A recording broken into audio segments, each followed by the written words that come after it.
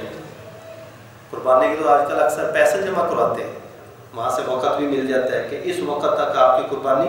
ہو جائے گی، تو پھر اس وقت سے پہلے کنکریاں مارنے کا اہتمام کیا جائے تاکہ ترتیب کے برعکس نہ ہو جائے۔ اور اگر اپنے ہاتھ میں قربانی، یہ بھی سہولت ہے وہاں پر کہ خود خرید کر وہاں پر جو جگہ بنی ہوئی ہے ذبح کرنے کی، وہاں اپنے ہاتھ سے جا کر ذبح کریں، باڑے موجود ہیں، باڑوں سے جانور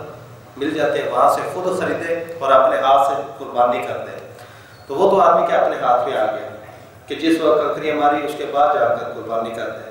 لیکن جب پیسے جمع کروا رکھے اور وہاں انہوں نے وقت دے دیا ہو کہ اس وقت تک آپ کی قربانی ہو جائے گی اور اس کا اہتمام بھی کرتے ہیں،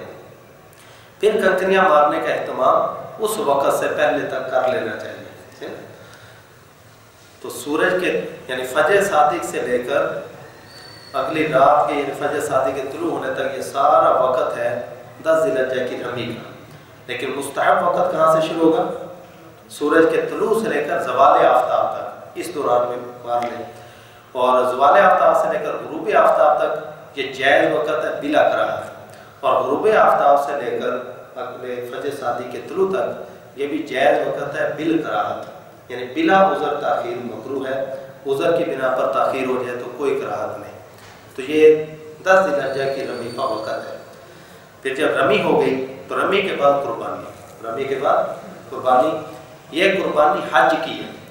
کیونکہ اکثر حاجی حج تمتع کرتے ہیں، فمن تمتع بالعمرۃ الی الحج، جس نے حج کے ساتھ عمرہ ملا کر یہ نفع حاصل کیا ہے تو فمستیسر من الحج، تو اس کے اوپر فرمایا کہ جو میسر ہو تو قربانی بھی دے وہ۔ اگر قربانی دینے کی استطاعت نہ ہو، مالی استطاعت نہ ہو، تو پھر اس کے ذمہ ہوتا ہے کہ 10 روزے رکھیں، جن میں سے 3 روزے ایام حج کے اندر، یہ 9 ذی الحجہ تک 3 روزے پورے کر لیں، 9 ذی الحجہ تک 3 روزے پورے کر لیں، اور 7 روزے حج سے فارغ ہونے کے بعد، تو 10 روزے یہ قربانی کے کیا مقام ہو جائیں گے۔ لیکن اگر آدمی وہ 3 روزے نہیں رکھ سکا پھر اس کے ذمہ ہے کہ قربانی ہی کرے، پھر وہ یہ نہیں کہ چلو ان روزوں میں بعد میں قضا کر لوں، ان روزوں قضا نہیں ہے، پھر بعد کے اندر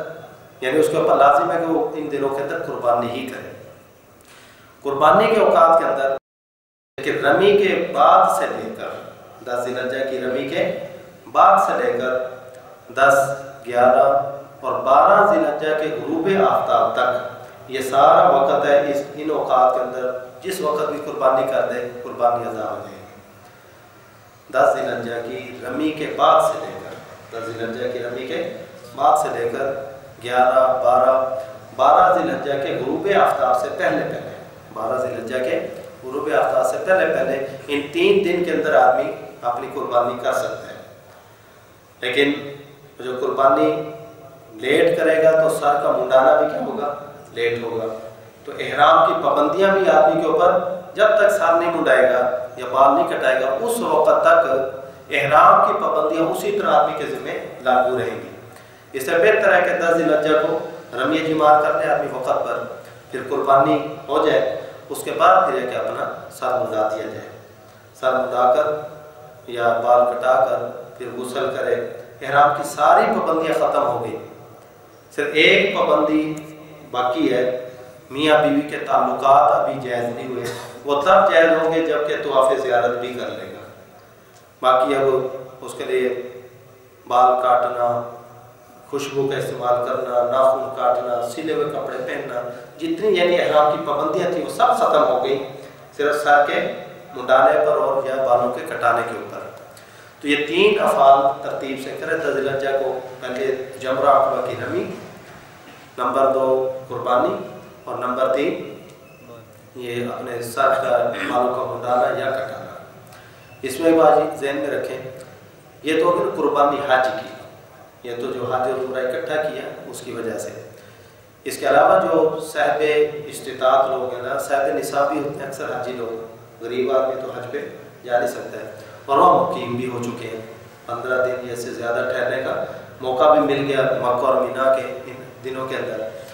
تو پھر ان کے ذمے ذی الحجہ کی قربانی بھی واجب ہے۔ حج کی قربانی کے علاوہ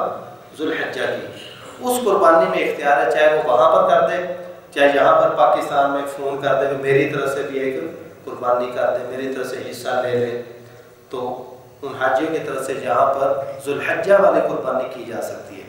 لیکن جو حج کی قربانی ہے دم تمتع، وہ دم شکر ہے، یہ وہیں پر ہی ہوگی، حرم کے اندر ہی، وہ یا پاکستان میں ادا نہیں کی جا سکتی، سمجھے؟ حتیٰ کہ اگر بغیر کیے واپس بھی آ گیا تب بھی اس کے اوپر لازم ہے کہ کسی کے ذریعے سے بھی حرم کے اندر ہی اس ہدی کو ذبح کروائیں، یہ حرم ہی کی ہدی ہوتی ہے، یہ حرم کے علاوہ اس کو ذبح نہیں کیا جا سکتا۔ یہ 3 افعال ہو گئے، اس کے بعد آدمی کا احرام بھی ختم ہو گیا، خوشبو وغیرہ لگائے، نہائے دھوئے، سب کچھ جائز ہو گیا۔ اب ذی الحجہ کوئی ہمیں طواف زیارت، یہ بھی حج کا فرض ہے، حج کا فرض ہے۔ اس کے بعد سعی بھی ہے، اس کے بعد سعی بھی ہے، اچھا نہا دھو کر، سلے ہوئے اپنے کپڑے پہن کر، خوشبو وغیرہ لگا کر اب یہ کہ مینا سے مکہ کے اندر آ جائے اور یہاں پر آ کر طواف زیارت کریں۔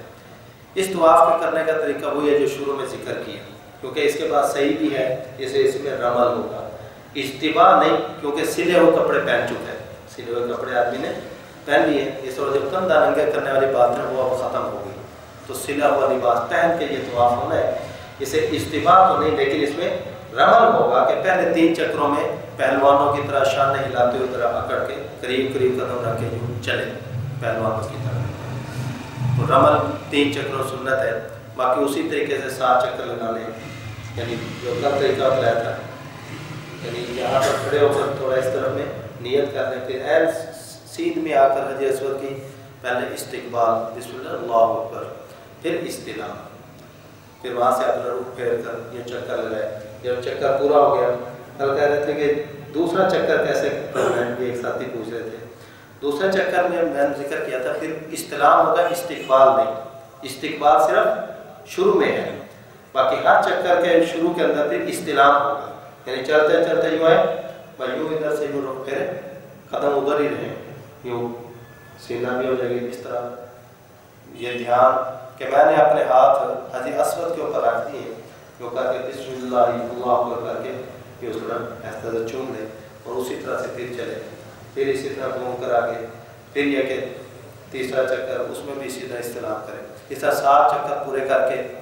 اس کے بعد پھر 8ویں مرتبہ پھر استلام آخر میں کر لیں،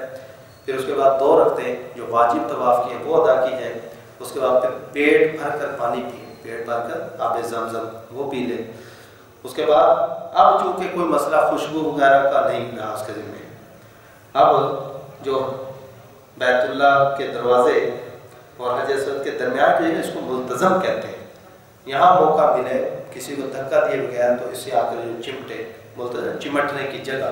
تو یہاں پر اگر آپ نے دیکھا ہوگا لوگ یوں ہاتھ لگا کے یوں کھڑے ہوتے ہیں، تو اس کو چمٹ کے وہاں پر رو دھو کر اپنے رب سے کیا کرے، اپنے گناہوں کی معافی مانگے، دعائیں مانگے، یہ ملتزم سے چمٹنا۔ اس کے بعد پھر یہ کہ استلام کر کے 9ویں مرتبہ پھر ایک کوہ صفا کی طرف نکل جائے، یہ صحیح ہے، یہ بھی واجب ہے، یہ حج کی صحیح، جو پہلے صحیح کی تھی ہم نے وہ عمرے کی تھی، اب جو صحیح کر رہی ہے حج کی صحیح ہے، طواف ہو گیا، طواف زیارت، یہ حج کا طواف تھا۔ اب یہ کہ اس کے بعد صحیح ہے، صحیح کا طریقہ بھی اسی طرح ہی ہے کہ صفا سے شروع کریں گے،